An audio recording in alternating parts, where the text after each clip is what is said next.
आखिर ये क्या हो गया इस देश में? सोनिया गांधी अपने बेटे के लिए दिन रात प्रयास कर रही है, लालू जी भी अपने बेटा बेटियों के लिए प्रयास कर रहे हैं। जो संकल्प आपने लिया है और एक संकल्प हमने भी लिया है, इस बक्सर को बनारस के बराबर विकसित करने का, उसमें आपके आशीर्वाद से इस काम को हम पूरा करेंगे, इसका भी आशीर्वाद मांगने आज मैं इस नवानगर की धरती पे पहुंचा हूं। मित्रों, ये बिस्मिल्लाह खान जी की धरती है, ये प्रसिद्ध खिलाड़ी शिवनाथ सिंह जी की भी धरती है और ये पूर्व मुख्यमंत्री सरदार हरिहर सिंह जी की भी धरती है। मैं इन सभी के चरणों में विनम्र प्रार्थना करते हुए और अपनी बात शुरू करता हूं।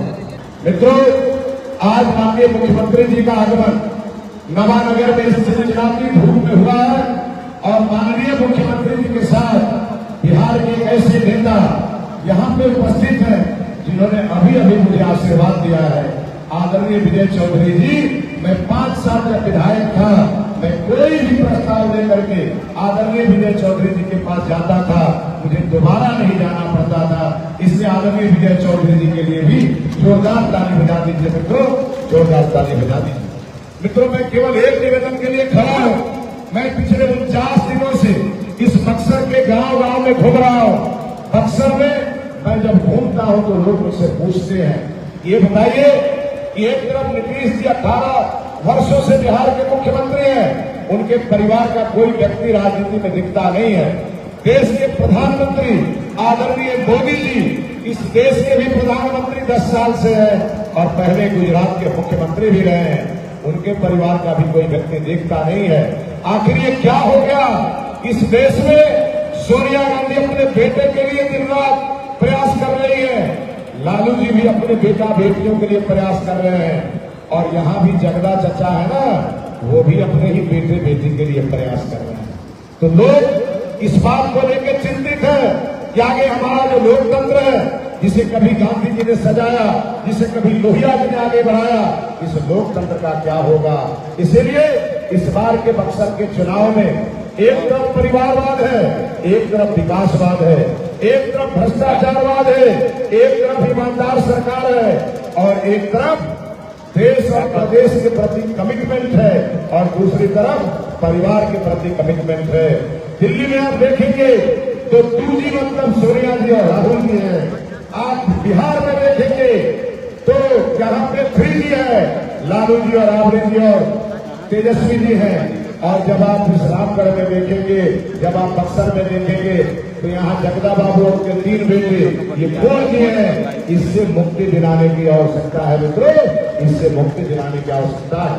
मैं अपने संकल्प के साथ आपके बीच खड़ा हूँ और आदरणीय मोदी जी ने जिस प्रकार से इस देश को आगे बढ़ाया और मोदी जी ने दिल्ली में बैठ करके जिस प्रकार से बिहार के विकास की रूपरेखा बनाई और उसको आदरणीय नीतीश कुमार जी ने धरती पर पहुंचाया, मोदी जी और नीतीश जी की जोड़ी आज देश में ही नहीं दुनिया में भी सर्वश्रेष्ठ जोड़ी मानी जाती है मित्रों। इसलिए इस जोड़ी को भी आशीर्वाद आप बनाइएगा। मित्रों, मैं बार बार कहता हूं कि ये इस बार का चुनाव एक अलग प्रकार का चुनाव है, जब 5 चरण का चुनाव समाप्त हो चुका है और आदरणीय मोदी जी के अलावा कोई भी दूसरा प्रधानमंत्री का कैंडिडेट सामने नहीं आया है।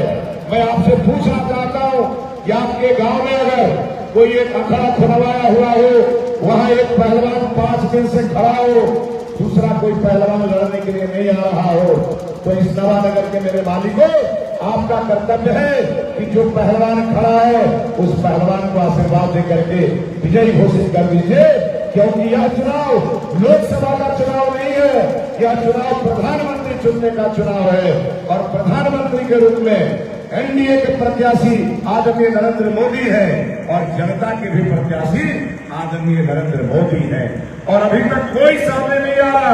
आदरणीय विजय चौधरी जी, आज आपको मैं बताना चाहता हूं कि जिस बात को लेकर के आप इस मंच से चर्चा कर रहे थे कि संविधान खतरे में है, इसकी चर्चा ये विपक्ष के लोग करते हैं, तो वो अब असली बात बताना भूल जाते हैं।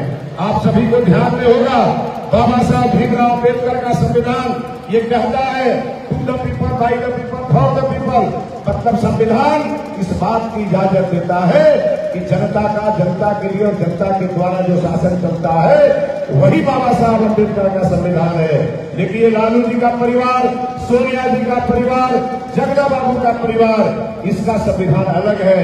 ये चाहते हैं to the family, by the family और द फैमिली, मतलब परिवार के लिए, परिवार के द्वारा, और परिवार का सत्ता जो होगा वो इनका संविधान है मित्रों। लेकिन मुझे विश्वास है कि मोदी जी के रहते, आदरणीय नीतीश जी के रहते, ये कभी खारिज होने वाला नहीं है, इसलिए इन लोगों को डर है मित्रों।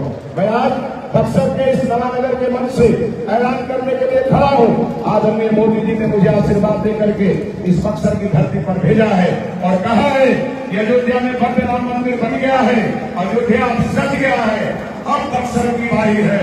इसीलिए मोदी जी और नीतीश जी का उम्मीदवार मिथिलेश तिवारी है और इसके लिए मैं आपसे आशीर्वाद मांग रहा हूँ। जिस प्रकार अयोध्या, जिस प्रकार बनारस का विकास हुआ, उसी प्रकार का बक्सर का, इस नवानगर का, इस गुमराह का विकास अगले 5 साल में मैं करके दिखाऊंगा मित्रों।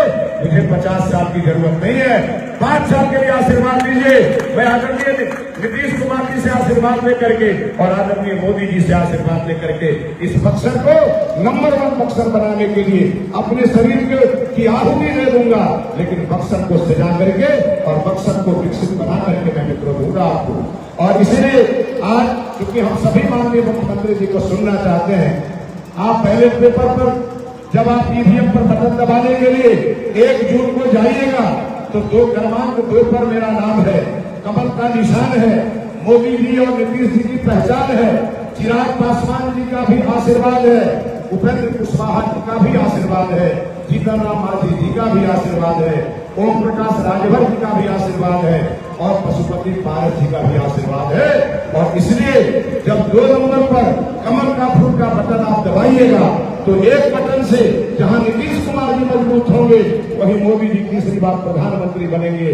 और उसी में मेरे जैसा एक 35 साल से मैं भारतीय जनता पार्टी में काम कर रहा हूं और मेरे लिए बक्सर जैसा है वैसा ही मेरा जहां जन्म स्थान है वो है, उसमें कोई अंतर नहीं है मित्रों। 1995 से इस बक्सर में आता हूं, दिन रात काम करता हूं और मैं आज भी ऐलान कर रहा हूं 4 तारीख के बाद मेरा घर भोपाल में नहीं बल्कि मेरा घर बक्सर रहेगा। जीऊंगा बक्सर में, मरूंगा बक्सर में और अपने आप को खपा दूंगा बक्सर में। एक बार आप सभी का आशीर्वाद हमको मिले और मेरे साथ एक नारा लगा दीजिए, एक बार बोलिए, श्यावर रामचंद्र की पवन सुख हनुमान की जय जय सीताराम। नीतीश कुमार जिंदाबाद, नरेंद्र मोदी जिंदाबाद।